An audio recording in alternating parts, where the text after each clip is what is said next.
Your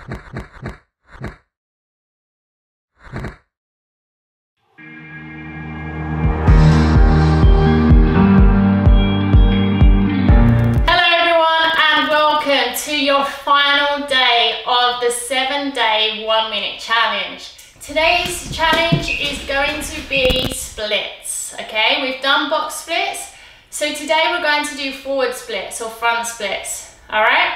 Now, if you have not got front splits, not to worry, there's versions that you can still do to carry on this challenge, okay? So, option 1 would be to have something in either hand, okay? Extend that front leg out, come up onto this back knee, and then you can slide down as low as you can, okay? Bend at the front leg, extend the back, and then try to extend the front, but you can hold on to something that keeps you up higher, okay? So pretty much all the weight right now is on my hands until I want to give some back to my legs, okay? So that's option 1. Another option is to have something underneath you. So a block or a cushion, okay?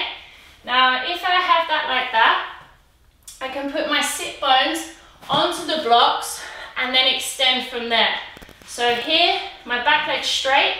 I can then walk my front leg out as far as I can, okay? To here and hold here.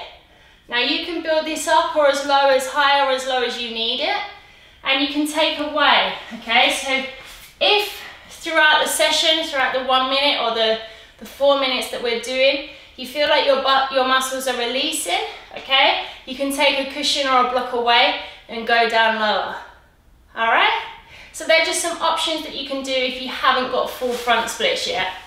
If you have, we're doing 4 sets, 1 minute one side, 10-second interval, 1 minute the other side, 10-second interval, and then the same again. So 4 sets of 1 minute, followed by 10-second interval in between each set. Are you ready? It's the final day, guys. Give it your all. And let's commence day 7 of the 1 minute challenge.